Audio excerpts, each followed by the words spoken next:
Semuanya, gimana keadaannya? Semoga tetap produktif dan sehat ya. Di sini saya akan menjelaskan berbagai macam sistem ekonomi. Apa itu sistem ekonomi? Sistem ekonomi adalah cara untuk mengukur sekaligus mengorganisir seluruh kegiatan ekonomi untuk mencapai kesejahteraan. Sistem ekonomi ini mempunyai fungsi. Yang pertama yaitu sebagai penyandang faktor produksi. Yang kedua, mengatur pembagian hasil produksi tersebut. Yang ketiga, menciptakan mekanisme baru agar sistem distribusi dapat berjalan dengan baik. Sistem ekonomi terdiri dari berbagai macam. Yang pertama itu sistem ekonomi tradisional.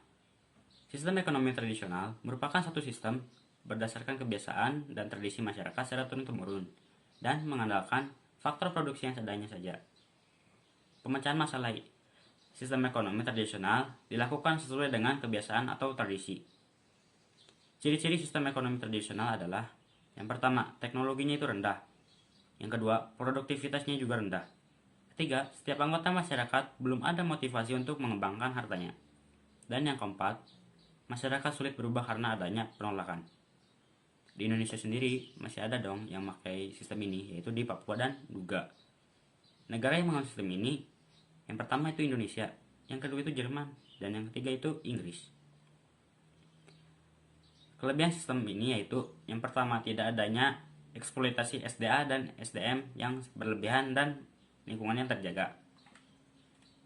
Kekurangan sistem ekonomi tradisional yaitu peradaban manusianya tidak maju atau diam di tempat. Yang kedua, sulitnya memenuhi kebutuhan karena alat produksinya yang sederhana dan kegiatan ekonomi tidak optimal. Sistem ekonomi yang kedua yaitu sistem ekonomi komando dan terpusat. Dalam sistem ini, pemerintah dominan terhadap kegiatan ekonomi. Penguasaannya berupa pembatasan-pembatasan terhadap kegiatan ekonomi yang terjadi pada anggota masyarakat. Negara yang menganut sistem ini yaitu Rusia, Cina, dan negara-negara Eropa Timur yang berbatasan wilayah dengan Uni Soviet. Kelebihan sistem ekonomi komando dapat dilihat yaitu: yang pertama, dapat mengurangi pengangguran karena pemerintah memegang kendali penuh terhadap semua faktor produksi. Yang kedua, tanggung jawab pemerintah perekonomian pada pemerintah, sehingga pemerintah akan terus berinovasi agar ekonomi negara tetap stabil. Yang ketiga, jaminan masyarakat bahwa produk dan jasa yang dihasilkan sesuai dengan kebutuhan masyarakat. Yang keempat, mudah mengendalikan harga dan pemerataan. Yang kelima, inovasi mudah dikendalikan dan kondisi pasar dalam negeri akan berjalan dengan lancar. Kekurangan sistem ini juga ada, yaitu mobilisasi yang cepat membuat sistem ini dapat menyebabkan kekurangannya kebutuhan masyarakat karena produksi yang dihasilkan tidak selalu didasarkan atas permintaan masyarakat. Yang kedua, menghambat inovasi dari masyarakat sendiri. Sistem yang ketiga yaitu sistem ekonomi pasar atau liberal. Negara yang menganut sistem ini yaitu negara-negara di benua Amerika. Disebut sistem ekonomi pasar atau liberal karena adanya kebebasan masyarakat dalam berusaha. Bisa juga disebut ekonomi kapitalis karena peran kepemilikan dalam modal sangat berpengaruh pada besarnya ekonomi. Semakin besar modalnya, maka semakin besar pula kesempatan orang akan bertahan dalam kegiatan perekonomian ini. Ciri khas sistem ekonomi ini yaitu minimnya peran negara dalam mengatur perekonomian. Dan sistem ini juga memiliki kelebihan dan kekurangan. Kelebihannya yaitu persaingan yang sehat sehingga mendapatkan barang yang berkualitas dengan harga yang cenderung murah. Yang kedua, masyarakat melakukan kegiatan ekonomi berdasarkan kemampuan dan potensi masing-masing, serta penggunaan sumber daya menjadi optimal. Kekurangannya juga ada. Kekurangannya itu adanya kebebasan memunculkan eksploitasi SDA dan SDM secara besar-besaran. Pemilik modal besar dapat menguasai roda ekonomi. Minimnya peran pemerintah sehingga membuat ekonomi mudah menjadi resesi dan krisis. Distribusi pendapatan sulit terjadi karena minimnya peran pemerintah. Sistem yang ketiga yaitu sistem ekonomi campuran. Negara yang menganut sistem ini yaitu Malaysia, Indonesia, Mesir, dan India. Sebenarnya apa sih sistem ekonomi campuran itu? Sistem ekonomi campuran merupakan suatu perpaduan antara sistem ekonomi pasar dengan campuran, yaitu perpaduan sistem ekonomi komando. Akibatnya, pemeran pemerintah dan swasta sama besarnya. Ciri khas yang dimiliki sistem ekonomi campuran yaitu pemerintah menjadi pemegang penuh kendali SDA, adanya pembagian badan usaha milik negara dan swasta. Yang ketiga, pemerintah menyusun kebijakan strategis dalam pengelolaan ekonomi.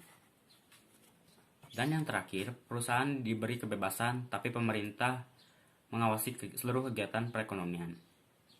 Keuntungan sistem ekonomi campuran yaitu yang pertama, pemerintah mempunyai kekuasaan untuk mengatur pasar dan menindak praktek monopoli. Yang kedua, pemerintah berwenang untuk mengeluarkan kebijakan terkait pencegahan produksi barang yang berpotensi mencemar lingkungan dan terciptanya pemerataan pendapatan. Kekurangan sistem ekonomi campuran yaitu banyaknya kekuatan pasar akan menimbulkan ketimpangan dalam persaingan bisnis atau tidak tepatnya dalam mengolah sumber daya alam. Berpotensi memperlambat pertumbuhan perekonomian negara. Yang terakhir, tidak ada kejelasan dan peraturan tentang seberapa besar porsi pemerintah dalam kegiatan perekonomian. Sistem yang diterapkan negara Indonesia adalah sistem demokrasi Pancasila. Ini sistem yang terakhir loh.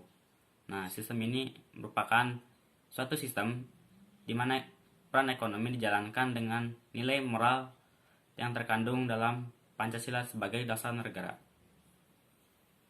Ciri-ciri sistem ekonomi demokrasi Pancasila yaitu yang pertama, etika dan nilai agama terlibat dalam keputusan perekonomian. Yang kedua, mengedepankan nilai kemanusiaan. Yang ketiga, pengelolaan ekonomi dilakukan dengan pemufakatan lembaga perwakilan masyarakat. Kelebihan sistem ekonomi Pancasila yaitu hak milik perorangan diakui dan digunakan dengan tidak bertentangan dengan hajat masyarakat. Yang kedua, potensi inisiatif dan kreasi masing-masing warga negara dikembangkan sepenuhnya selama tidak merugikan untuk kepentingan umum. Dan kekurangannya itu kekurangan sistem ekonomi Pancasila itu yang pertama, sistem free fight liberalism yang menemukan eksploitasi manusia dan bangsa lain. Yang kedua, sistem etatisme. Negara sangat berperan dan juga mematikan potensi serta daya kreasi unit ekonomi di luar negara. Pemusatan kekuatan ekonomi di suatu kelompok dalam bentuk monopoli yang merugikan masyarakat. Itu sekian, terima kasih.